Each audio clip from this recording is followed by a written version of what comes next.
All systems go. Clear for liftoff.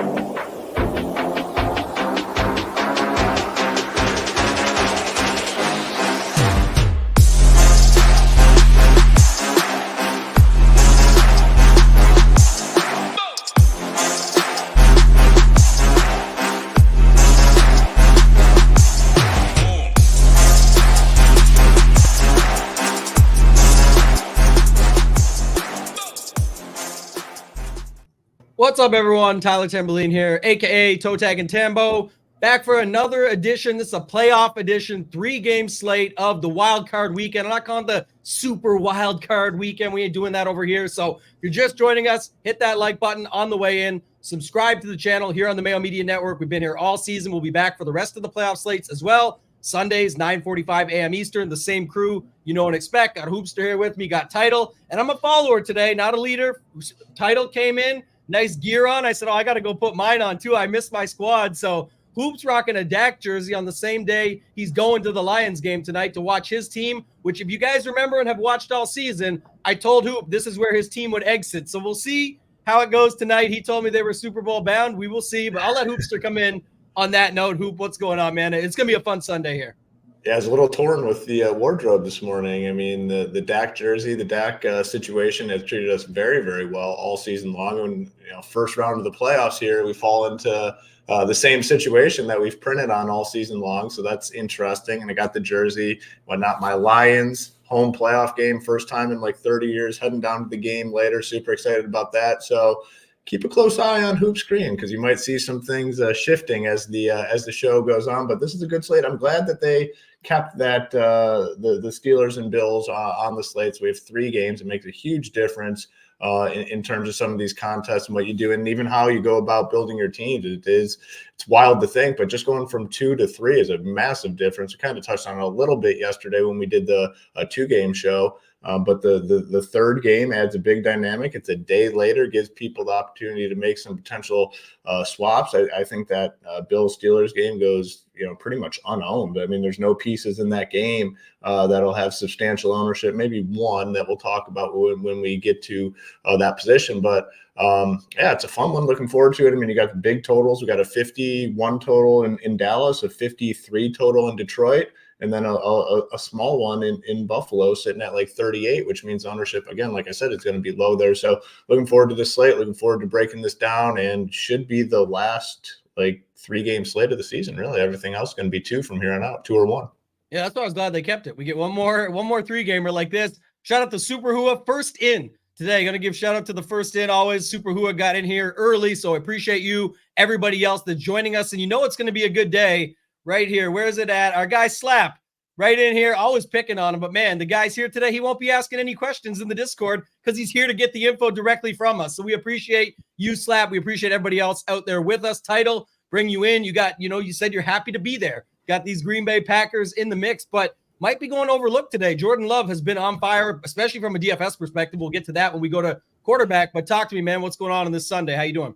Yeah, doing great. It's a pleasant surprise. If you asked 8 weeks ago, like when you guys were joking, Lions, Ravens, I didn't think my Packers would be in this situation. Hey, Hoop said when we got on, a little talking pre-show, he's like, do you think your Packers have a chance? My response, anytime Big Mike's on the other side, anybody's got a chance. So I'm very excited. I think they do have a chance as far as, it could definitely go like yesterday with the Browns game, but I do think the Packers can hang in, score some points, and we'll get there in terms of DFS, but yeah, I think it's very concentrated. I like what the sites did, like Hoop mentioned, bringing the Bills-Steelers game still on the main slate. FanDuel actually has all 4 games, Philly and Tampa, on theirs as well, which is interesting. But these first 2 games today, 50 total, 50.5, 52, like Hoop said, way more appealing than these other 2 games with them being in a dome. So even though the Bills are on that main DraftKings slate, Philly, Tampa's also on FanDuel slate, you're going to see very heavily concentrated ownership on these first 2 games. But great slate, very excited for playoff football, always a good time. Yeah, we're going to break it through. We're going to go to our projections again, just like Hoop and I did yesterday. I think it's the best way to break this down. We got some really good ideas up on the screen. I saw a couple of members have some big days. One, I know, Hoop, you had a close call in the Millie Maker coming like 24th or 19th. Man. Something there. Somebody else came, I believe it was 5th or 9th. I think it might have been 9th for 5,000, but it was a big day for some of the members. And just real quick before I go to you, Hoop, here, the note that Title just made, our Slate plan from our guy Hamwich, who helped me win over 200,000 this season just from this FanDuel Slate plan, is built for the actual main FanDuel slate, which is 4 games. So if you're looking to get in on the action, go over to shipitnation.com. You can use that promo code MAYO to get in, get yourself 10% off. If you guys are looking to get in, right now is the time.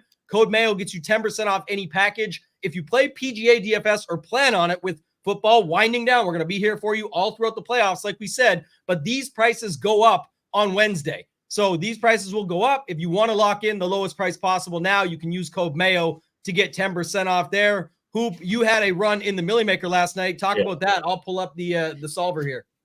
Yeah, had a team late in that game. It got up to 19th place. Had 3 guys going. Had Pacheco, had Rice, who you needed essentially yesterday, and then Kelsey. So just needed a little push from Pacheco. Or Kelsey got that touchdown obviously late on Pacheco that put me up into his 19 or 18. Just needed a little bit more from Pacheco, but it had all the right guys from that first game, and then it was kind of a Chiefs stack in the second game. And the one thing that we talked about on the show yesterday on that 2-game slate is just taking stands against things, and that was more what the success was about yesterday. The spot for Miami was brutal. We talked about the only guy that we really thought that could get there on the Miami side was Tyreek, and that was the case. He's the only one that kind of did anything. The rest of the team was a disaster. I ended up fading Tua, which I touched on a little bit on the show, but in the content, it was reflected in that. And then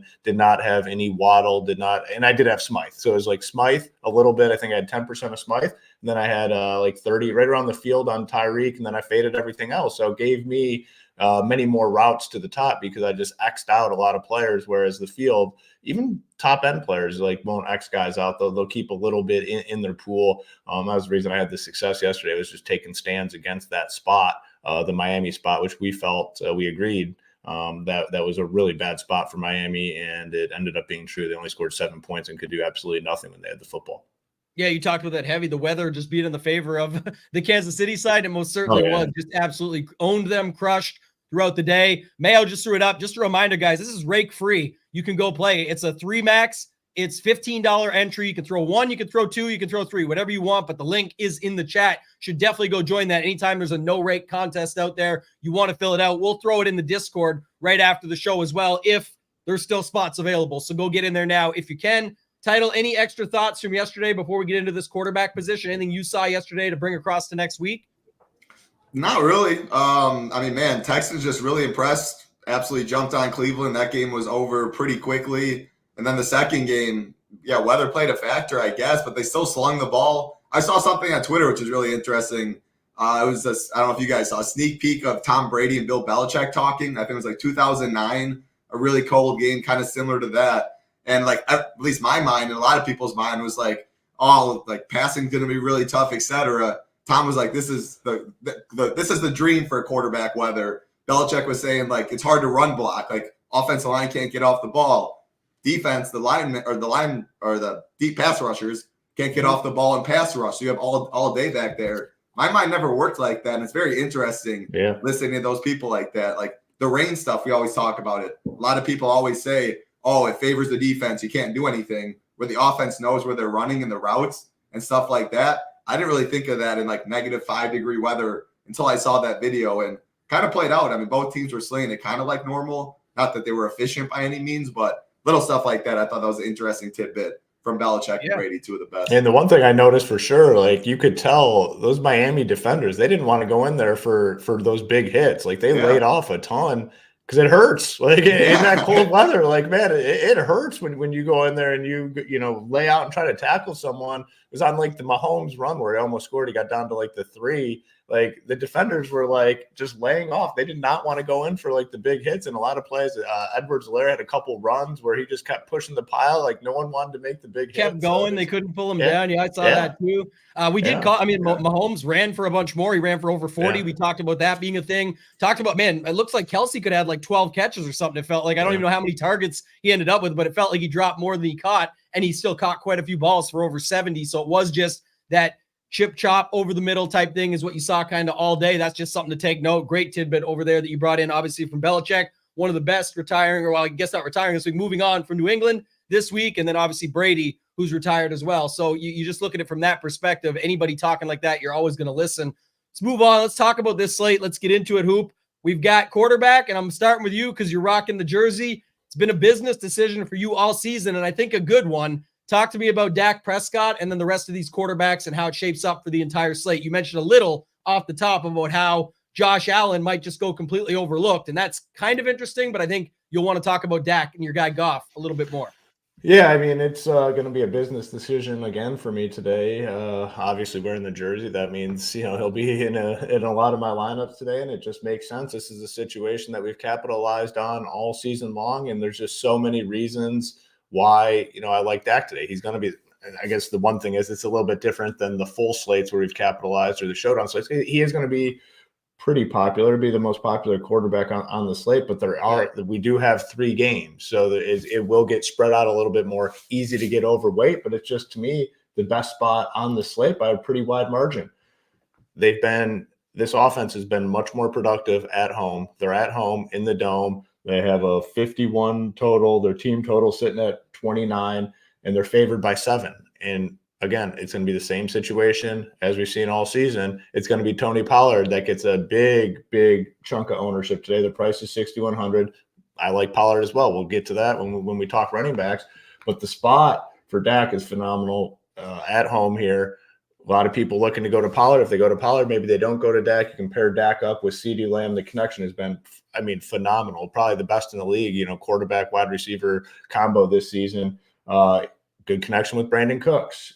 He continues to get Gallup decent looks, and he does nothing with it. And then he has the tight end in Ferguson. So a lot of different ways to go. I want to be very heavy on Dak today, and I have to make the change now because we got the Lions game, and I have to support the Lions. So the jersey is coming off now that the Dak conversation is over. We're switching right over after to the he Lions said now. he's the man, he just pulls him right off. That could be a sign. That could be a sign he's not the man today. It's still going to hang in the office for the day. Don't worry. It's not going anywhere, but we have to switch over to support the Lions today. In terms of other quarterbacks on the slate, Josh Allen, I think, again, interesting play here because people are going to kind of be off that last game that we talked about. The ownership is very low. The fact that they switched from today to tomorrow, the total came up, I believe, like 4 or 5 points. I think it came back down a little bit more, but the Bills are still projected to score 24 points. If no one wants to play Josh Allen, I'll make sure I get some Josh Allen. Just too many different ways to get there. I mean, you can get there on the ground. Obviously, you can get there throwing. The risk I think that people see, and people really have that game in their head against the Cowboys where they just ran it every single play to James Cook in the second half. And ever since then, people are kind of afraid to play Josh Allen. On the 3-game slate, I'm in on Josh Allen. I mean, there's an easy path for him to be the highest scoring quarterback on the slate. A couple rushing touchdowns, passing. Stephon Diggs is cheap, who we'll talk about when we get there, is a cheap wide receiver, and Shakir that I think is a solid option. So no one wants to play Josh Allen. I'm in on it for sure.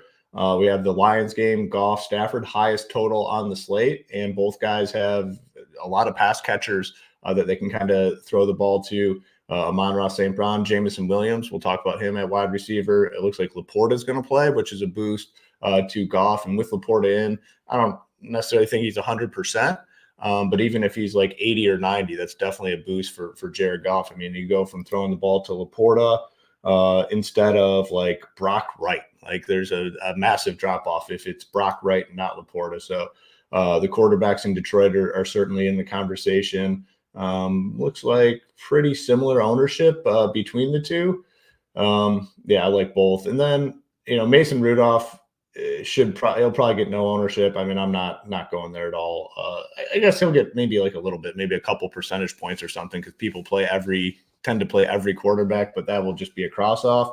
And then Jordan Love, curious to get your guys' take on him because he's the one guy that I'm not sure what I'm going to do with. And he also could get a nice little boost because it sounds like Christian Watson has a chance to play today, which we'll get that news because that is the first game on the slate. So it's Dak 1 for sure for me. And then my favorite like leverage quarterback for sure is going to be Josh Allen up there at the top. And we have enough cheap options to make it work with those expensive quarterbacks today. So that's kind of where I'm at, quarterback position. But I really want to hear what you guys have to say about Jordan Love because I'm kind of undecided with him at this point. Yeah, I'll let Title talk about Jordan Love, but before we do that, just Dak Prescott Lamb hoop. If you look at it on the screen here, right away, you're down to 4.8K. So, like, what type of options are you comfortable moving in? You talked about like Cooks, for example, but the minute you plug him in, you're still sitting at 4.8K. You got to get two running backs, wide receiver, tight. I mean, you're gonna have to really boost this thing up with some cheap value plays. I'm sure we'll talk about them later, but what are the common pairings you're seeing with your Dak Prescott lineups right now? Yeah, so I mean, if you do the Dak Lamb stuff, you're immediately down, like you said, and you're searching for value right out of the gate. And I think the best spot to go, well, there's two spots. Obviously, you can go to some of these wide receivers, and then there's cheap tight ends on the slate as well. So in terms of the cheap wide receivers that we have, if you want a double stack, I'd be fine going to a guy like Gallup at 3,100. If you want to go Dak, CD, you can play Gallup at 31. Again, it has not been great for Gallup, but I mean, he's getting high leverage looks. Like, they're getting him red zone targets. Like, it hasn't worked out for him this season. There's no doubt about it. But on a 3-game slate, just one play, that's all you need. You have Shakir, I think, is a solid cheap option at wide receiver if you want to get some value.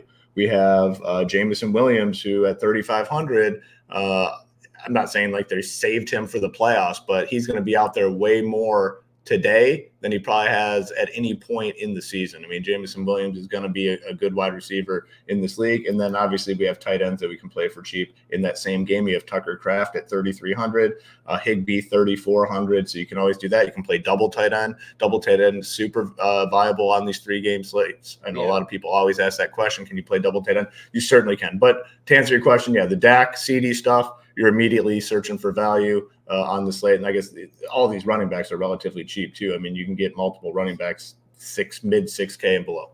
Yeah, we'll go there in a second. I'll let Title take over. And Title, that's why I flipped it on the screen. Like, the opposite side of this game, you can get some excitement around Love. And I know some people struggle, and they have struggled, I will say, all season for some reason to get excited about this guy. But I've been screaming it for weeks. Like, if you went back, it was back here when I remember being on shows with Mayo talking about 24, 27, 23, 19. Like, what don't you like about this guy, as he was always priced around 6,000? If you want to get Lamb in this way, I think it's kind of interesting. Now, we will get the news on Watson, right? That'd be awesome. They get him back. That's another weapon for them, and he's cheap as well. But even as it stands right now, if you had something like Love, Reed, Tucker Kraft, flip the build, still get the Lamb, you have now $300 more per position, and you filled out an extra spot in the same game with just a 7-point spread. You said it, McCarthy on the other side can make mistakes. Love has been just fine. So I'm very curious. And we know Musgrave is back. We'll talk about tight end when we get there. Just leave it with that for now. But Title, talk to me about Jordan Love first, and then talk about quarterback position as a whole. Yeah, for every reason you said, I have interest. I mean, he's been balling as of late. And you look at this game, I think if the Packers do stay in it or they win, Cowboys are going to put up points. It's in a dome. I think it'd be a track meet. Love's been playing very well. They're very cheap. If you go Dak, people go Dak, CeeDee Lamb like you just had. This flips roster construction. You can also take it from the standpoint, kind of like Hoop mentioned with Pollard. Aaron Jones is going to be one of the most popular running backs, players on the slate, especially running backs. You can totally play him with Jordan Love, but also if you want to try and fade someone popular, Jones doesn't get those goal line touchdowns, whatever it may be, doesn't catch as many passes, and it's all on Love's shoulders. You can get a big bump up there as well. So, and yeah, Musgrave being back, it's Tucker Kraft that's going to be handling most of the work. Some 2 tight end sets, Musgrave will be out there, but definitely like Tucker Kraft, and he'd be in a lot of my Jordan Love pairings for sure. Watson news is interesting. I mean, I love Dontayvion Wicks regardless. Like, the dude is good. Love likes him. Dobbs is going to be low owned. Jaden Reed. That's the one thing that's tough with Love, because you need to get the right pass catchers right, but their ownership's all going to be in check as well. It's going to be a low owned stack when talking a 3-game slate with a 50 total in the dome. So, yeah, I'm on some Green Bay stuff. Like, comparing him right to Stafford. I mean, he hasn't shown it as of late, but Love does have some mobility, some legs. You pretty much need the 300-yard bonus, feels like, from Stafford to get to the optimal, especially with quarterback being loaded this week. His props like 270. I don't know. I think I prefer Love just a little bit. It's not – I like a lot of these quarterbacks. So Mason Rudolph, easiest X on the slate.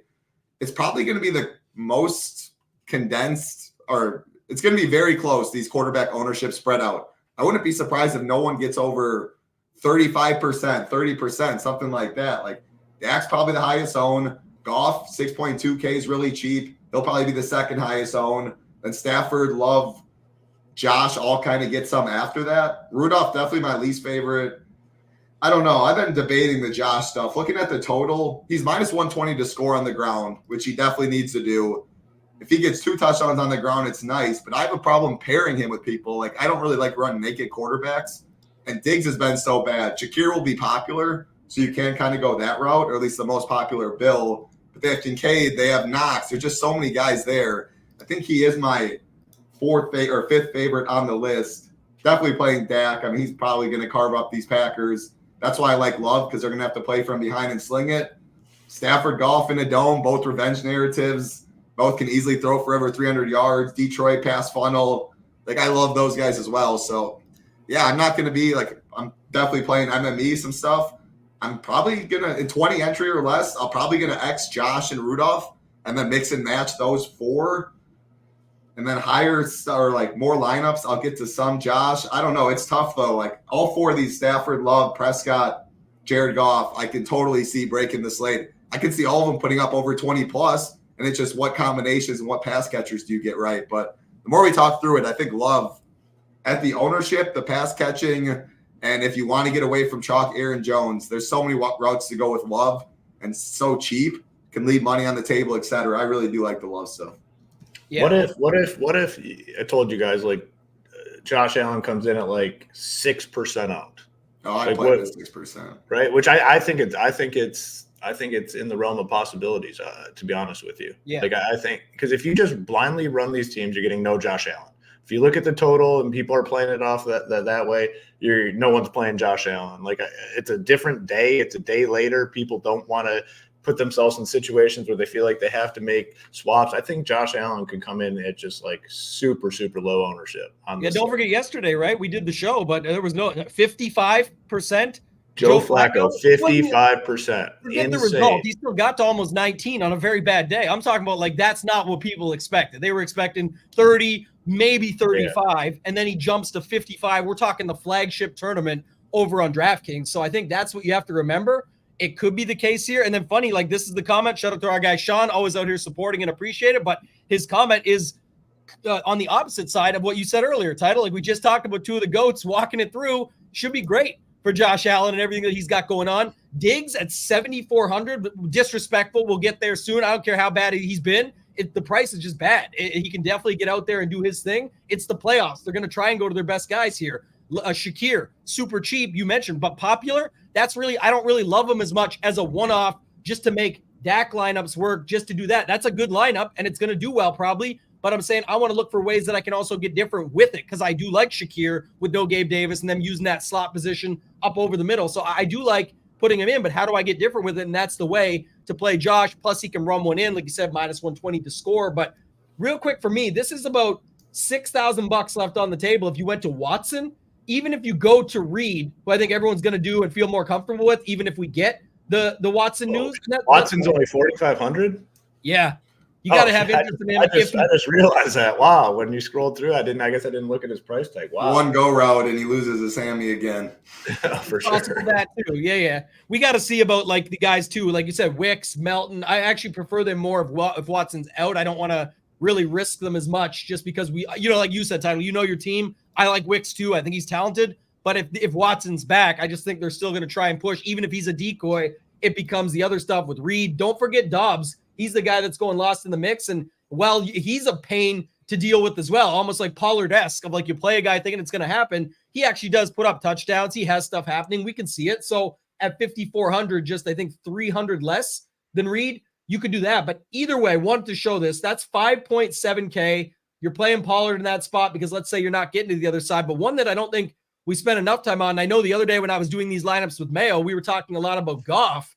That's fine. But the Stafford side of this, also very comfortable, very easy to stack up. And you could start doing stuff like this is the same price as as Dak with CeeDee Lamb and then one of Brandon Cooks or Ferguson, and you still need to fill out an extra spot versus I can wrap up a 3-1 in a big total game in the second game when we get there. Anyway, going through position by position, we'll work it all in of getting something like this and still having the same money left over. But then if you want to go down here, I like a couple guys. I like Josh Reynolds. That gets me back to the same. So let me ask you this, Title, real quick. I think it's almost the same price, so it's close enough anyway. Yeah, it's almost the same. So a build like this, Stafford, Nakua, Robinson. Ask the chat too. Let me hear from the chat what side you like. Stafford, Nakua, Robinson, Williams, or Love, Reed, Kraft, Pollard. 4 guys from that spot. I'll let you go first, Title. What's your thoughts? I like this side. Puka's the man. Jameson Williams, we've been on for a while. DeMarcus is definitely the receiver 3. I feel better about this because, like the Reed Kraft, the stuff with the Packers, yeah, Reed Kraft. All right, it's Watson and Dubs today, or it's Aaron Jones. I love to take it. Like, there's just more mouths there that it feels tougher to get right. And Tony Pollard's been awful all the time, so I'd go with this one.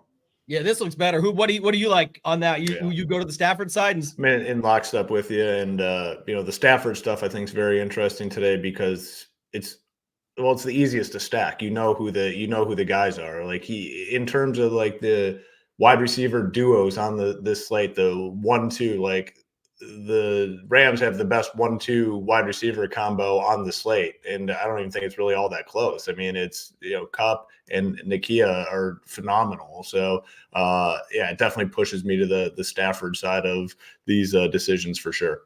And no matter what you like, if you don't think it's Josh Allen, you don't think it's Dak, and you want to do something like this, is what I'm noticing though. Look at now, we're down to nothing. There's tons of tight ends on the slate that are fair priced. We know defense is cheap, and who cares? Like we are still sitting at 5.5K. If this stack goes off, the minute you were on Dak CD, you're down to basically nothing. And if you add in a third pairing, unless it's Gallup or something, you have no money. So just keep that in mind when you're building your stuff out. Get your stacks in. Figure out what you're going to do for the other spots for leverage. If you're not on Dak, maybe you're on Pollard. If you're not on Dak or Pollard, maybe you're on Ferguson. Like there's other ways. You don't just have to go to that. I'm just showing examples here, but now you're up to 6K left over. You can almost do whatever you want. But that's one of the other key components, which we'll go there in a second. Kieran Williams, I think, is going to be up there as well today, right? Him and Pollard, probably. Him, Pollard, and Aaron Jones, it looks like, are probably the top. Yeah, are we transitioning to running back at this point? I don't have much more else to add there, except, like I said, one quick note, I guess. Sorry, Oop. I will just show this off quickly because the teams that you just built, it just got a thought in my head. Like you'd think, like if people are off this Bill stuff, that James Cook would be super popular on this slate. They're saying, all right, we're not playing Josh Allen stacks. It's too expensive. The weather's bad. Blah blah. You'd think people would just go to James Cook at a super high rate, and that doesn't appear to be what's going on either. So the Bill stuff it really interests me. Definitely true. And I like that call quite a bit. I think the key that I'm bringing up that ties into that too is what you said right off the hop on start of this show, where because this game got pushed for whatever reason, it feels like the ownership has switched to it's not on the slate, even though it still is. It's like people want to see themselves winning $1 million tonight, but we're going back in the day, Title. We're going back to when you used to have the sleepover on that money. You got to have a sleepover, wake up the next day, run your day, and then be able to watch Monday Night Football and see how that shakes out. Hoop knows too. Back in the FanDuel days, I remember even sleeping on leads overnight or a shot that you got this big opportunity on a Monday. But this is just interesting to note. Like when you stack these 3 up, you still get almost $400 or $500 more per position again with this stack. So it's not like for 3.4, Shakir doesn't have to do much. It's if Diggs has a 2 touchdown day, Allen's crushing. So that's the key. He could run one in and throw 2. Like that's what you're hoping for. If it doesn't happen, the lineup was garbage anyways. So you just throw it out with the rest of those lineups in your portfolio and hope that the other ones come through. That's the key to MME or something like that. It's all up to you how you play it. That's what we always talk about at SHIPIT Nation. Build your own process, pick your own stuff, bring it over. We're giving you the ideas. You can apply them. Speaking of an idea, I got a good one. Smash the like button. Almost 465 people watching. It's the easiest thing to do. There is nowhere near 460 likes. So do us that favor. It takes just done. You'd be done already. You just go click it. It takes 2 seconds. Hoop, I will go to you real quick because you said you want to transition to running back, so I'll let you start it. I do like the James Cook call. I think right now, probably somewhere in the vicinity of 20%-ish at his spot when you got other guys at 35 to 55 range is what I'm seeing right now. So what are you doing here at the running back position? How are you using some of these guys within your stacks? Yeah, we kind of transitioned to the James Cook conversation, so I'll just stick with him right out of the hop. The reason people would not be playing Josh Allen stacks on this slate is because they think Buffalo is going to get a lead and just kind of sit on it. And that would lead me to believe that people are just going to James Cook, which doesn't appear to be the case in terms of ownership. He's looking to be like, 4th, 5th at the position. Like fifth or sixth in terms of ownership at the position. So I think it just more so goes to your point. Like they pushed this game to Monday and people are almost thinking that it's off the slate. And that's definitely fine to do on the Pittsburgh side because it's like a terrible spot for them. I mean, just absolutely brutal spot. I'm fine, kind of applying the Miami situation to Pittsburgh where, man, I don't want much of it. And the field doesn't, and that's fine. If there's something on Pittsburgh you like, you're going to get it at very low ownership. I don't like much, but the Bills are still projected to score 24 points on the slate. That's just like 3 or 4 behind Dallas and Detroit in those big total games.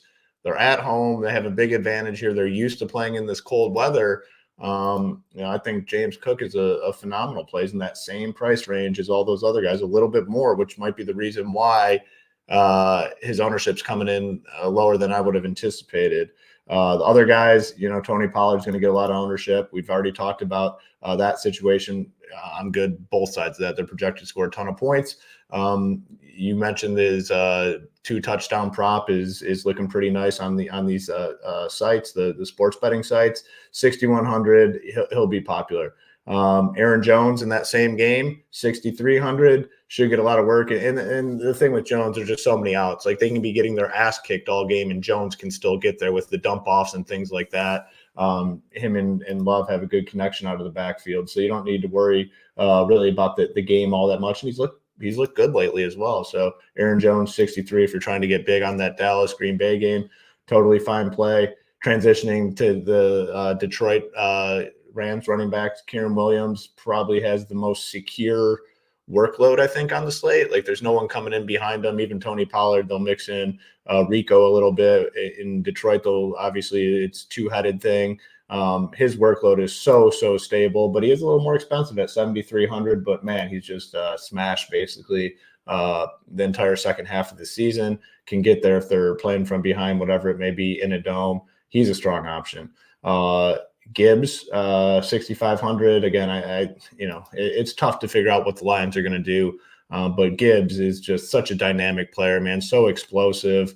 I have to imagine in the playoffs here, they just get him on the field even more so than before. So I really like Gibbs, but Montgomery as well. I mean, if they happen to get inside the 5 a couple times, I mean, Montgomery could easily end up being the guy that just gets 2 touchdowns in this game. 6,200. His ownership is much cheaper, or his ownership is much lower than all the previous mentioned guys, even Cook that we talked about. Fine getting some Montgomery exposure, but I don't really want to mess around at the running back position. I mean, it's these top guys, and it's so tough for these cheap running backs or these backup running backs to kind of get there. So I want to focus on these high end guys: Kyren Williams, Aaron Jones, Gibbs, Pollard, Cook, Montgomery.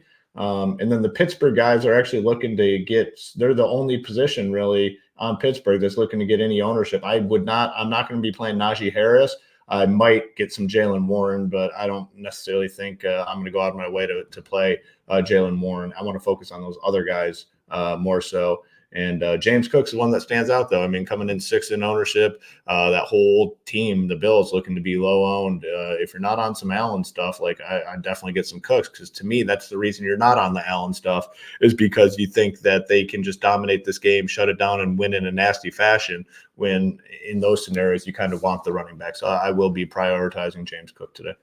Yeah, I threw it up on the board real quick before I go to you, Title. Just the Dak, CD, Ferguson. I just used Ferguson in this case. I went, Aaron Jones because we're not on Pollard. You can definitely stack with Pollard, just sticking to this position. But just to give the idea, Hoop mentioned earlier, like you would have to plug somebody like Shakir in. People probably feel more secure with Shakir than going to. I saw that one. I saw that one coming from a mile away. Far away. Yeah. Oh yeah.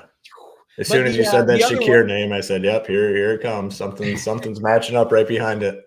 But if you go to your guy Gallup there, I mean, people are talking about Tolbert as well. He obviously caught a touchdown last week. He's been in the mix. I guess this would just feel more comfortable for people. It does get you back to the 4.8K. You put a cheap D. You can make this work pretty easily. So, now seeing it from that perspective, it is good to look at it. One thing I want to bring up, though, we got over 500 people watching. We're getting game shows happening in the chat now. If anyone guesses Title's celebrity crush, I got $50 for you. Did they come close to your Title? They said it's initials LR. Are they close? I don't even know off the top of my head who my celebrity crush would be. Title doesn't watch movies or anything like that, so I don't think he has a celebrity. I don't think he has a celebrity crush. Yeah, no, I nothing came to my head right away, so I'd have to ponder that for a sec. All right, Title, talk to me. Forget pondering that. Let's move back on track. I just thought it was insane that we see this. Let's talk about this stuff here. The chat was talking about playoff Lenny. Hoops talking about James Cook. There's the guys on the Detroit side, of course, the popular three options that we know up top. But I guess that's the interesting part for me, just starting at this Pittsburgh-Buffalo game the same way we started with Hoop. There's nothing going on with this game. Like, everyone wants to avoid the game, but nothing's going to happen. Points are going to be scored somewhere. And if it's, to me, the one interesting thing the chat said at 58 touches for Najee Harris over the last 2 weeks, what's the best way for Pittsburgh to have any hope in hell in this game is to keep Josh Allen off the field. Will it work? Maybe not, but that's got to be the starting point, right? So at least have some interest there. And if they fall behind, then doesn't it become the Jaylen Warren show where we just see him picking up a ton of PPR points throughout the game? So I actually have a little more interest in the Pittsburgh side. Give me your thoughts on that game, the running backs within it, and then other running backs that you want to talk about here. Yeah, you pretty much took all the words out of my mouth that I was going to start. So the first two things I did at running back, and again, not saying this is right, it's just I'm trying to narrow down my script a little bit. I said max 1, Gibbs and Montgomery, max 1, Najee Harris and Warren. And there are paths, both of them can get there. But this slate at running back is strong enough. Aaron Jones, Pollard, Kyren Williams, those guys, those four we just mentioned, James Cook, there's enough running backs that I trust points to be put up at the position. If Montgomery's scoring, it's not Gibbs scoring that drive, vice versa with Warren, Najee. So I made that rule. I'm curious to hear your thoughts when we get to it, but I like Najee. I mean, Mike Tomlin's going to pound Najee early in the game. If they cover 9 as a spread, I think Najee gets 25 touches more than likely. Now, if Buffalo jumps out early, gets out to 14-point lead, something like that, then I think that's where you see Warren play more, trailing, better pass catcher, etc., which is why I like the max 1 rule. But I think they both can get there at relatively – Hoop's right. They're going to get some ownership. They're not going to be sub 10%, I don't think. But they're also going to be 6th, 7th highest owned running back on the slate or something. So, yeah, I do like it. I prefer the Najee side. They've just been giving them all the work. I think Tom was going to want to run the ball. I mean, you don't want to draft back with Mason Rudolph more than you have to. So, yeah, I like that Najee shout. I do like Hoop's James Cook shout as well. I'm not playing much of that game. I don't like Rudolph, so I'm not really playing any pass catchers or anything from Pitt. Josh is my second least favorite quarterback with price, with weapons, etc. And like you said, Tambo, this game's probably not going to be 3-0 at the end of the day with no points. So I do find myself coming here in that game to the running back position at most. Cook, Najee. I don't know. Cook and Najee are close. Warren would be a third. The other running backs, Aaron Jones, Pollard. I lean Aaron Jones if I had to pick one. I've seen enough Tony Pollard to be awful this year. Maybe this is I'll let you get to that 2 touchdown prop, which was crazy, Tambo, for Tony Pollard. Yeah. Like Hoop said, Aaron Jones just has so many routes to get there in the pass catching game. No A.J. Dillon. He's going to get all the work. He's looked good the past couple weeks. Finally looks healthy. Love Aaron Jones. Kyren Williams is definitely going to get some ownership too. But when you can't go like Dak, CD, Kyren. He's in a tier of his own, I guess, kind of pricing-wise at 7.3K. People know Detroit gets beat more in the passing game than the running game. I think Jones and Pollard come in higher owned. And if you're not going Stafford, Puka, Kupp, and all that, you expect Rams to put up some points. Kyron's been so good. I think he is interesting there. I prefer Gibbs and Montgomery a lot, like Hoop said. He's just a better running back, more explosive. It is interesting to note, though, both of them are favored to score a touchdown. Gibbs minus 160, Montgomery minus 135. So, again, that may be a case not to make that rule. I still think the running back room will put up enough points. Case to make that the sports books are fucking printing on those touchdown props. That too. Yes, that too for sure. And it's interesting, though, because Montgomery's the goal line back for the most part, at least usually like the first down goal carry, but Gibbs has a better touchdown prop. He has been getting more work as of late. I do prefer Gibbs there. So how I'd rank running backs, Aaron Jones, my favorites. In tournaments, I think Gibbs probably is number 2. Then the Kyren, Pollards, Najee, James Cook, Warren. But I am going to be making a rule. I'm curious to see what you two say about those 2 rules. Max 1, Detroit, max 1, Pitt running back is how I see the running back room. Yeah, I don't know if I'll need the rule. I'll keep a look on it, but I just don't see it happening. Like, there's just too many other options. Kieran, Pollard, Jones, all way too good. Gibbs, I don't see him getting in there with Montgomery in my lineup, so it's tough to say, but I definitely don't disagree with them. Like, I think that's fine, and I think the stuff we've said about Najee has come true. I think especially, I know our guy Ham got it over like we talked about earlier. If you go to our site, SHIPIT Nation, and check the slate plan, in the FanDuel slate plan, I know he's got it there, and I like it. Is with Najee what it's going to be. If he's in the game, I think Pittsburgh D is somewhat in the game. Allen can make mistakes. It does. The Bills can win the game, and Allen can still throw 2 picks, and Najee can still score and have 65 on the ground or whatever, and still be valuable at the lower price point. So I definitely think that's something. The Pollard thing was, and our guy Jake, shout out to you, always in here supporting us and bringing some good stuff into the chat. Says Pollard finally binks today. I brought it up pre-show to these guys. He's in some places minus 200 to score a touchdown, minus 180 most places. He is plus 250, some places plus 225 to score multiple touchdowns today. And I know it's what we always say. Hoop said it. It's actually hilarious to me, though. I didn't go back and backtrack this or see it. I don't remember it ever being this insane. But usually, Hoop, when we saw the Pollard love or the Pollard stuff, it was when Dallas was a 10-point favorite or more. This is finally we're getting a close game here, like a 7-point spread. It may not end up being a close game by the end of this thing, but finally we get a close spread of just 7. And all of a sudden Pollard's the nuts to the sports books. Like, now they're going to put that in there. I mean, we saw it yesterday, when they moved Joe Flacco's throwing prop from 271 to 274, you just knew he was going to hit that prop. And sure enough, he did. So I don't know any other thoughts there on Pollard just in general. And I know you gave the sports book a little smack there, a verbal shellacking, if you will, but carry on. Go ahead. Yeah, I mean, I just think it's more attention on these games in the playoffs, more people betting that sort of thing, and probably driving the price in that direction, in my opinion. Like, I'm not buying into it too much fantasy wise. I think he's a good play. I mean, Dallas is projected to score almost 30 points today. And yeah, I get the Pollard stuff. That's why Dak has been such a printer for us all season. Pollard has been ineffective at the running back position, and they've been passing on. Even it was a couple games ago, they could have shut it down with the run, and they're still passing in the fourth quarter, like not trying to grind out the clock. That's just another little boost to our guy Dak, who's treated us well. But the Pollard stuff, I mean, yeah, he's been ineffective all season. But the spot is really good today, and he's cheap, and he's going to be owned. And I don't know, it's definitely an interesting talking point. But a lot of people will just be going to Pollard today because they want Cowboys exposure. Yeah. Do you see something? Let me ask you this then, a different way to put it for another angle. Do you see where Pollard's ownership stays the same or goes up, and Lamb's comes down just because people start looking at it like we kind of did here, like how hard it is the minute you click these two dudes? It's very bad. Like, you have to.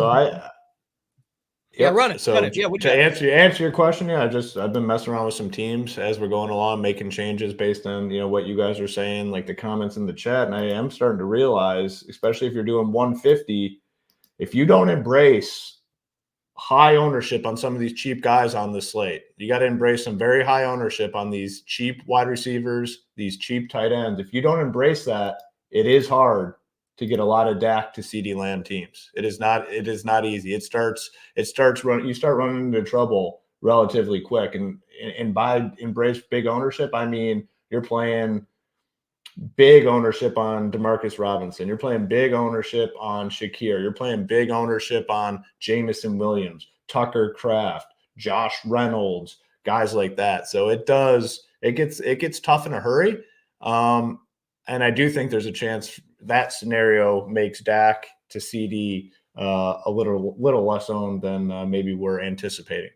Yeah, because look at this too, though. Like, this is just the balanced style build that you roll out. Like, again, assuming people are just good with Demarcus Robinson, well, why not make them good with who would make them really good for your overall lineup and ceiling? Is Stafford, Nakua or Kupp, Robinson, Amon-Ra, Gibbs, Pollard, because you're not on the Dak side. You still have 4,000 with cheap tight ends, cheap DST, and then whatever you want to put in for the flex spot. So, I mean, like, that's another interesting point just to look at it, where you're not really, even if you think Pollard sucks, I was trying to show it off. Like, man, people just do not like Pollard. It's all over the chat right now. They're done with him. He's dust. There's nothing he can do. Probably true. But again, it's just one angle to look at is if you are going to Lamb instead, makes perfect sense. Lamb's been crushing. But if you're not going to be on him, you got to think, where are they getting their points from? They're scheduled to put up almost 30 points on this slate. the Diggs over Lamb. You could do something like this as well. You could also just say, I've got Stafford, Nakua, Robinson. Give me Gibbs opposite or Montgomery of who everybody's looking at, Kieran Williams up top here. And then you go to, where's our guy? Everyone's playing cheap Shakir. You're not playing Lamb because you got Pollard. You go up to Diggs. You actually still have more now. You got 4.2K. This is just the way I think about builds process-wise, looking at it out. You still got to make it make sense. People just try and jam a projection or put something there. I'm still trying to think of what we talk about all the time at SHIPIT Nation, game theory, correlation, leverage. That's what I'm doing. If I see that DAX stack looks expensive, even though people say, oh, well, maybe some people won't get there as much anymore, they're still getting there. They're still finding their way around it. So if you look at something like this, it's Stafford, Nakua, Robinson, a little more balanced. Instead of Shakir and somebody else, I've got the pay up to Diggs, the pay down to Robinson. Robinson will be popular too, but I'm putting him with Stafford. Gibbs will be popular too, but I'm putting him opposite the guy more popular than him in Kieran Williams. And then I don't even love Pollard as much as everyone may, think I am the way I'm talking about it. But if I'm not getting to Gibbs, I'm probably playing Pollard. You could flip it though. You like something like this a little bit better? Go to Ferguson. Now get your take in there on, let's see if they want to try and drive Najee in there. Now you got even more money left over and you're playing that spot. So lots of different ways that you can do it here. Anything else to add, Title? If not, we can move on to wide receiver. No, everything you said. I mean, you helped me I was debating on multiple things for my core. And again, we just want you coming over, pay, look at the core and do that. There's so many options, but I was debating a lot of combinations and your thought process on what went into, like, my Stafford core would look a lot different than my Jordan Love core in this, but I'm taking everything into consideration. Jones, or the chalk, Jones, Pollard, CD, the chalk punch, Shakir, DeMarcus, all of that stuff. And those pieces I like in different roster constructions, depending on my stack, overstacks, game environments, etc. So I think maybe even going back after the show, rewinding and listening to that tidbit, Tambo's thought process, that's important. That's how you get an edge and build lineups, especially on these shorter slates. So good stuff. Yeah, appreciate it. I'll go over to our stack rankings here. Again, the other sites, you got to get in to get behind the paywall. We try and show as much as we can. We do all kinds of stuff. Ton of my stuff. You guys follow me for years is always free. All these shows we do are free. All the content we're putting out is just some of the stuff. It's easier to combine on the site, obviously, and that's part of it. But really, the Discord, key combination piece for joining up. We're talking about this strategy and theory and reasoning in the chat every day, even if sometimes it is to play fun at certain members of the chat and just to think through it. That's what we're talking about, not just this guy versus this guy all the time. But going to our stack ranking, just pull up the top three here. We've got, again, it includes the Monday game, but we're not on that one for this slate, but just take note of this. But let me sort by value. Dak Prescott, Lamb, Ferguson, Stafford, Robinson, Nakua, which we just talked about, and then Goff, Amon-Ra, Reynolds. So kind of what you would expect there. But again, just looking at it, if I talk about this all the time, I did it on the review shows plenty with my guy Nades throughout the season. If I go to this Stafford, Robinson, Nakua, I'm not on this passing attack. I probably want to plug in Ferguson because Lamb gets too expensive. Or if I'm not going to be on the passing attack, I want to maybe move over to Pollard and look from that angle. Maybe Reynolds becomes my value play. So just lots of stuff that you can take away. Some of these just one quick tools. We've got it all covered, but the projections and ownership are the main thing. The Discord where you can put it together with the thought process. If you're new to any sport, NFL is about to end, but for NBA, PGA, we've got the education courses up and running where you can come in. You can just go there right now and check it out free on the site as well. Click shop education. You'll see all the courses we have available. You can click into them even as a non-member and see the breakdown, all of it. And it's anything that you can win. You ship it. You're going to the championship. You can win it. You ship a pot in poker, anything that you can win. When people ask me what ship it, that's what I tell them. Ship it. We'll talk about it all the time on here because we don't talk about Manscaped or all these other things. We talk about something that can actually help you guys out and get better at your game, get better at actually playing DFS in general, building your own process, finding something that you can make repeatable and win on your own without just chasing and following other people that have good screenshots and stuff. We have those too. That's not what it's about. Hoop, let me kick it over to you, man. We're getting late in the show, but it is a Sunday show, so we're always talking a little bit more. Wide receiver, tight end. I mean, we can bring in pass catchers together, but I think just talk through it. We've already spent a lot of time talking about them in general. Take us wherever you want to go with this wide receiver position, man.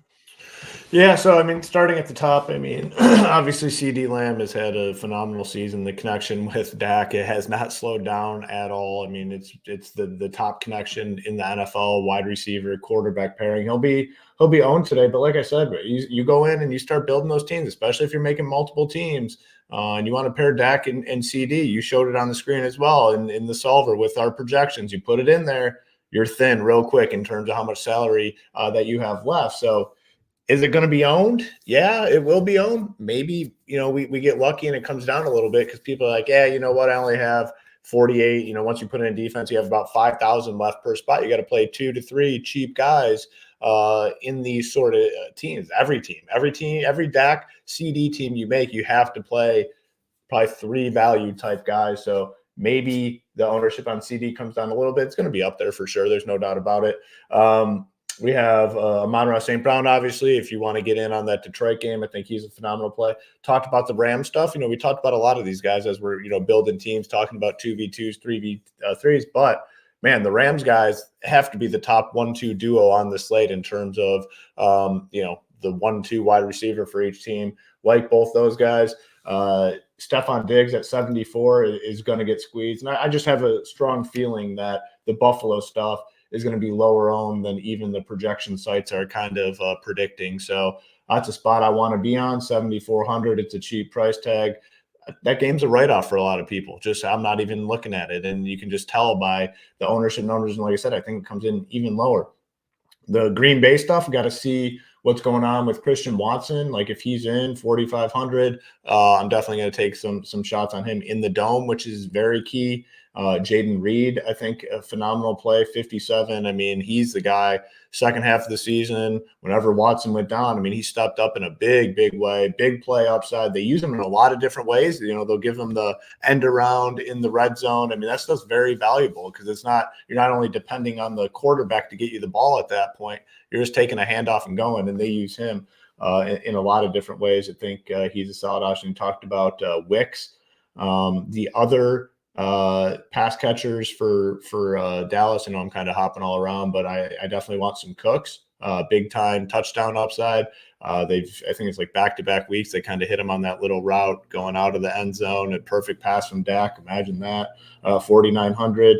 I do want to take some chances on Gallup, though. If I'm going to be high on Dak, I want to take chances on Gallup at 31. He's had a bad season. The results have not been good, but they continue to give him looks in these high leverage spots. So Gallup's a guy that I want him. He's basically the bare minimum at 3,100, and he'll be way less owned than Jamison Williams, Shakir, and Demarcus Robinson as the third cheap guy. I guess, yeah, those 3 cheap guys, Jamison Williams, Shakir, Demarcus Robinson, all will get pretty good ownership. But, man, it's like they are the premier cheap guys on the slate. I, at this point, think I like Jamison Williams the best, to be honest with you. I mean, he not only is going to get more playing time, but he has the big play upside. They're getting him the ball in a lot of different ways now, and I think he's going to be a big part. If Laporta's limited at all today, I think Jamison Williams is the one that gets the biggest boost. We've seen the targets go up 7, 6, 3 last game. Really like Jamison Williams, and the 3 in the last game, I think he got hurt, so it could have potentially been more. I'm going to be off the Pittsburgh stuff. I mean, their ownership is going to be really low, but, man, I'm just not playing that spot at all. But there is a lot of wide receivers. We have spends. We have cheap guys. I think the middle range might get squeezed a little bit, like the Jaden Reeds, Brandon Cooks, guys like that could get lower ownership because I think a lot of people either go to the top and get like CD, the Rams guys, or Amon-Ra, or just come all the way down and play those cheap guys. So the mid-tier, I think, has a chance to go a little lower owned than we're anticipating. Yeah, the chat's talking about this too, real quick, Hoop. Just the elite 3 wide receiver builds. Like you talked earlier when you ran the stuff, you saw all those values pop in. The running back position is just too loaded, I think, to mess around with that. But on this slate, I can't. There's just no way I can go there and play Najee Harris, Rico Dwodle, or Lenny as my running backs. I would, if I'm on that team, I would email DraftKings and see if you can just get your money back or just unregister at that point. You just can't do that. Unreg. Real quick, I'll note, and then I'll let Title take over, is like this is the other thing too. We talk about this. We're probably higher. I think other sites are around 24, 25 on Lamb. But this, again, what we talk about all the time. Hoop and I talked about it yesterday. Almost 700 people in here watching now. Appreciate all of you. Just want to say it quick, though. Like, one of the points we made yesterday was, remember, projections, one piece of the puzzle. Definitely important, something that I build into my process, but part of my thought process when looking at some of these builds like this, and I put them all on the screen, not for this build, to show this exercise, is when you got 11 on Cooks and 27 on Lamb, that's the projection going in.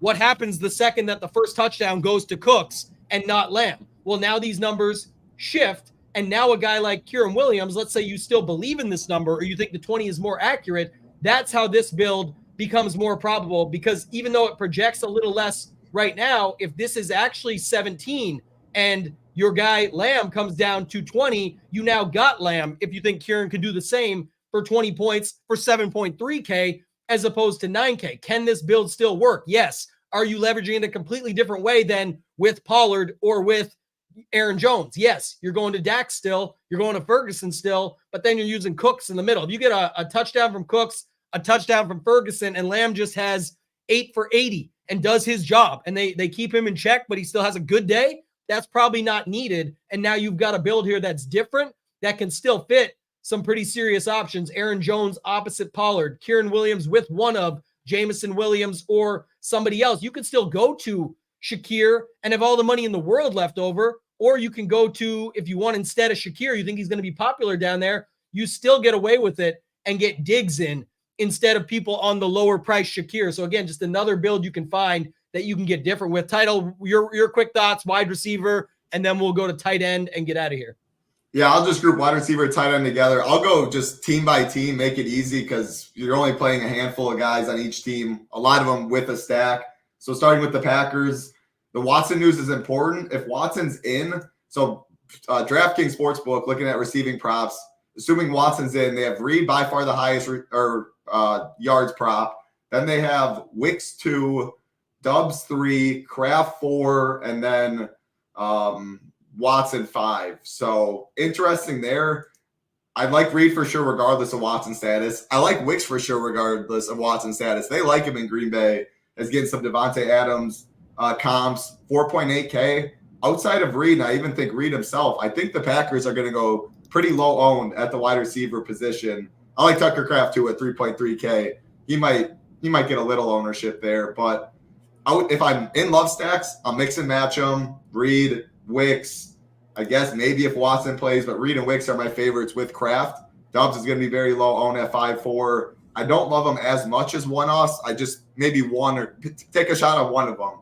Getting two of them, not with Jordan Love stuff, is a little tough. But yeah, a lot of options in the Green Bay receiver room, which is another reason stacking Jordan Love is pretty tough because you're parlaying getting Love a big game and then getting the right pieces that he throws to. Dallas side, easy at CD, Ferguson, Brandon Cooks. I don't really love Gallup or Tolbert. They're kind of splitting more as a wide receiver 3. They can run the ball fine. Really just Cooks, Ferguson, Lamb for me, all very good plays. Rams side, yeah, you guys broke it down. Can't be more obvious. Puka, Cup, DeMarcus, and 3 receiver sets. Someone asked, like, why didn't DeMarcus play much the last week? They didn't have anything to play for. Tutu got the work. Feels very obvious it's going to be DeMarcus. Will be popular at 3.6, but he'll be on the field a good amount. Higbee, he'll be pretty low. No, I shouldn't say that. 3.4K, kind of in the same Kraft situation as a punt tight end. You can use them as double tight end builds in stars and scrubs. Detroit, Amon-Ra stud, Jameson Williams, couldn't agree more. Like him a lot today. Josh Reynolds, and then, I mean, man, I don't know. I'll let you guys touch on Laporta. He's going to be super low owned. The knee looked bad. He practiced. He's going to play. If he's out there like a normal role, I mean, at this ownership would be criminal at 6K. Hard to, I don't know. I'll let you guys touch on that. I don't know what I'm going to do with Laporta. Probably not play too much, but there's so much variance in that projection and that playing time.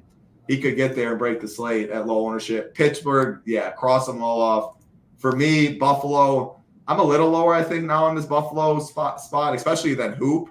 Shakir's going to get some ownership. I like Williams and DeMarcus right in that range too, so I'm not sure. He's a fine play there, but I don't love it. Diggs, if I'm playing Josh, I'd probably pair him with Diggs, but it's been disappointing. Kincaid, a solid tight end option. Don't really like Knox. I like Kraft and the Crafts, the Higbees, and stuff like that more. So that was position or receiver tight end in all 6 teams. Yeah, I'll let Hoop finalize title in a second. Before we do, we got to do our quick sponsors ad brought to you and presented by YouTube like button today. So I threw it up on the screen just so you guys know. Very easy to do. It is the year 2024. Lots of New Year's resolutions out there. We understand people back in the gym, eating healthy, ordering meals directly to their home, all these things, but very easy to do. You go to YouTube, whatever show you're watching, it's above. When you zoom it in this much to really make fun of it, you can see it's way down the page. So you have to scroll, but it is right here. You just tap that button. So it's off.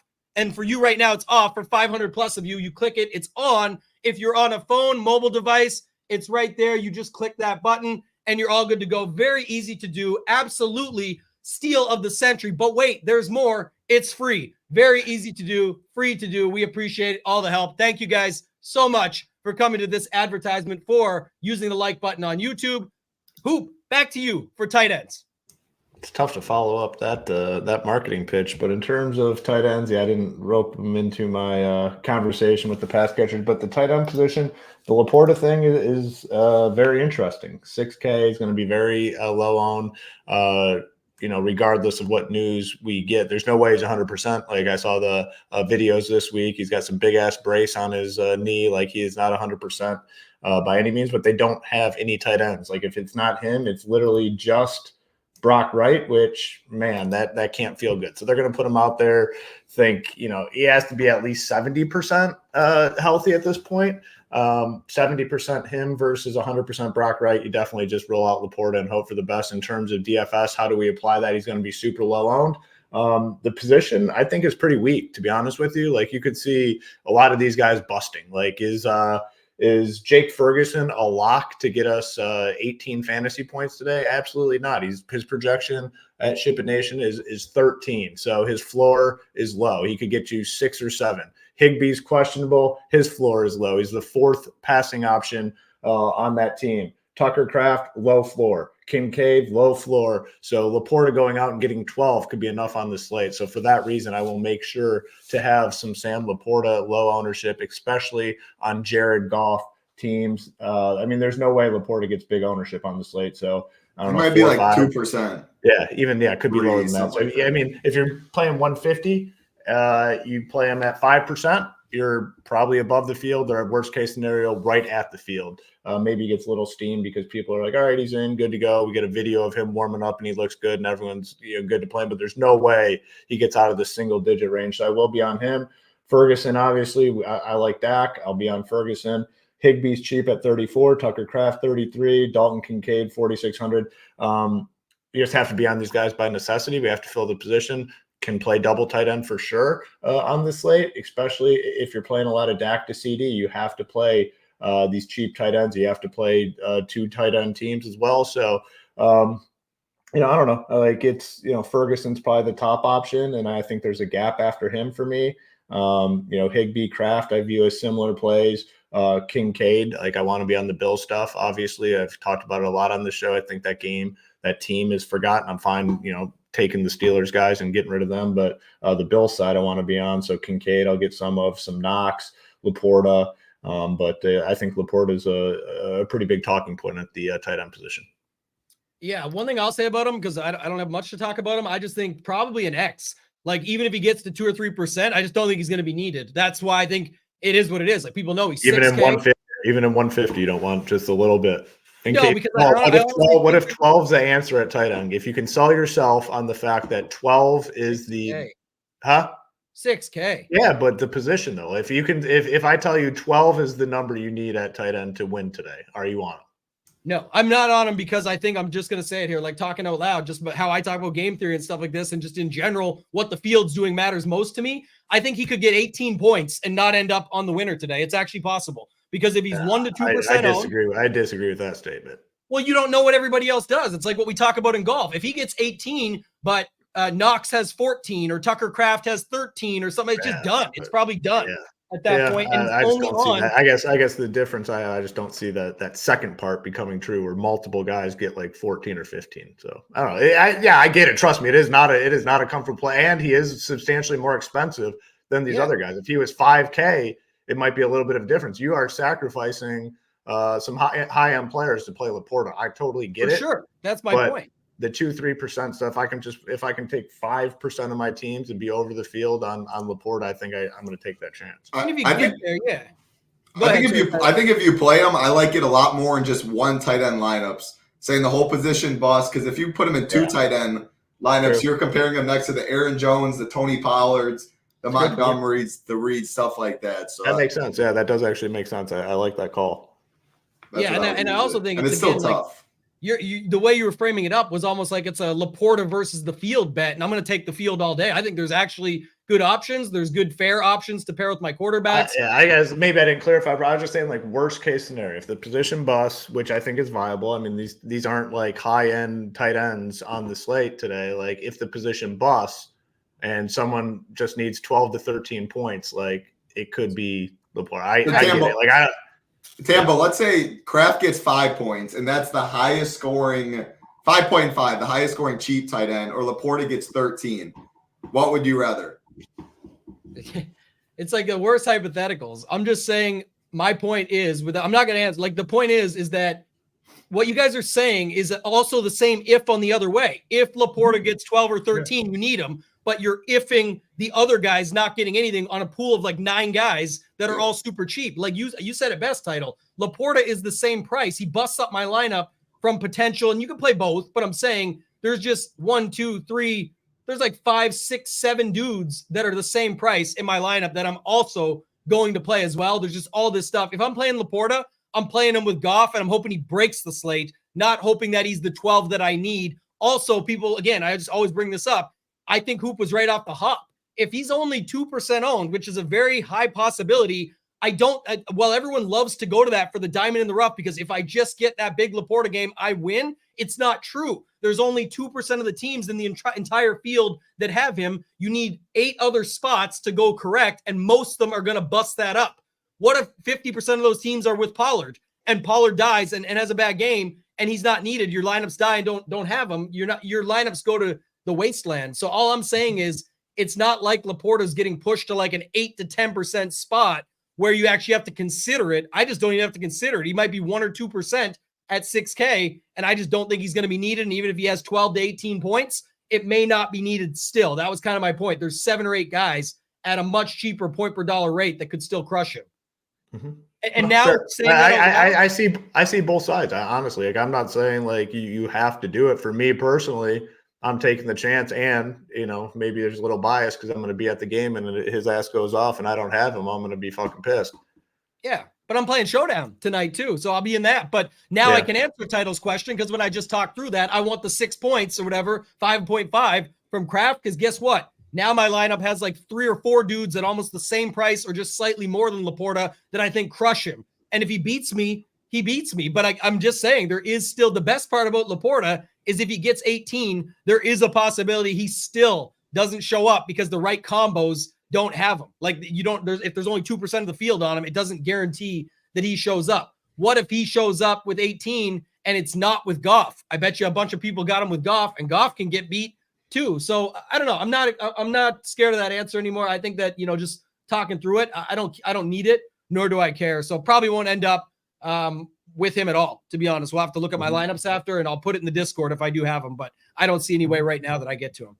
Yeah. I mean, I'll have probably just a little bit, just because. I'll be looking on Twitter and stuff and warm-ups. I want to see how he's moving and stuff like that for sure. And I will say he's also the brunt. He's the Aguilar of the week. He's taking the brunt of it. It's not about really Laporta as much as I'm talking through more of how I view it when you get a guy at 6K on a slate like this with the true slate dynamics and the players that we have to use and the games in front of us. He's just the one taking the brunt because he's literally the only dude at tight end at a price point. It's not really necessarily about the injury. Beyond the injury forces the low ownership. So hopefully that helps clarify and explain it. Anything, Hoop, you wanted to add on the defenses at all? I know we usually just say wherever, but was there any key points you had, like the Najee Harris Steelers one I brought up earlier? Any like that you want to add? The only thing I really wanted to say, well, obviously Buffalo is going to be the highest owned by like a wide margin. I mean, they're obviously in a really good spot at home against the Bills offense, against Pittsburgh's offense. Mason Rudolph, they're going to have the highest ownership. There's a comment earlier though it was far back, and we've had a lot of comments since, and we obviously appreciate the chat being active here throughout the show. But someone had mentioned like the Rams and the Lions defense, which I think is I think both are really good plays on the slate.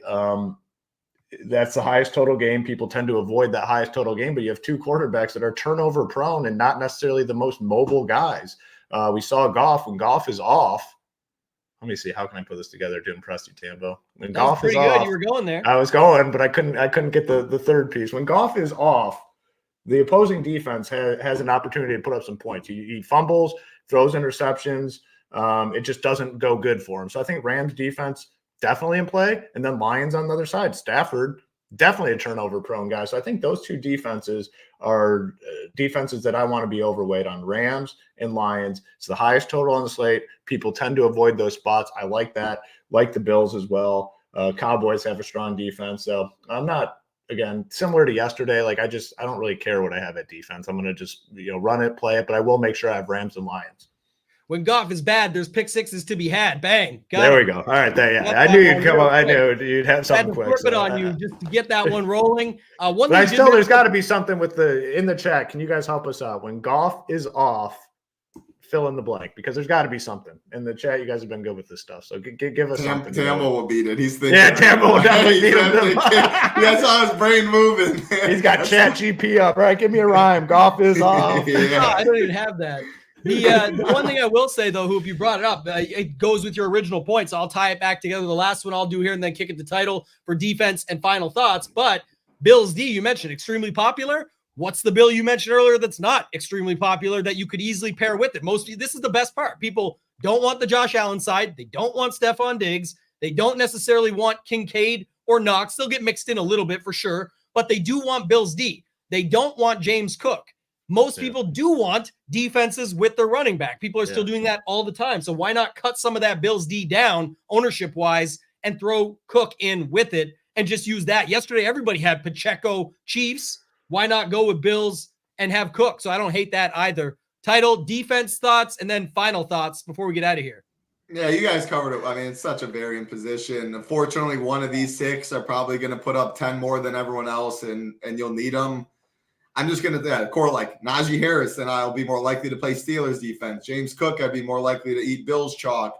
But at the end of the day, we see it all the time. Even these very high total dome games, points are put up. They sling it. There's a pick six. Hoop's got the Detroit shirt on, so I think of the Raiders midway through the season when Raiders just outscored Detroit. I know Hoop had the second nut, so I hate to bring that up. But they were like very, very, very low owned, not a great spot. One play of that game changed everything. But that game a couple years back that scored like 100 points in Mexico City and the defenses were needed. It's so random. I'll try and make the defense make sense in my lineup and tell a story at the end of the day. That's how I'll be going about it. Darren got him. Darren got the good one. That's the only one that you can't, like, the worst is this. The worst ever. Let me show the worst ever.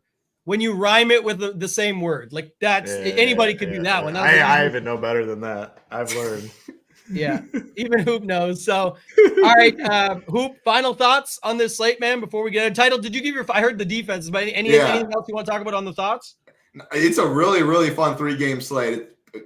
Kind of like we talked about, a 2-game slate for a lot of people. By far, that Pitt-Buffalo game will be the least owned, but even just with the Green Bay, Dallas, and Rams-Detroit, there are so many. Sorry, my title road ends today. How about them Cowboys? They're coming at you on the way out, title. They wait until the end, though, eh? Shots. They wait till the end. They don't want to say it early. They wait till he's doing his final thoughts and try and dunk on him. They didn't want to say it early.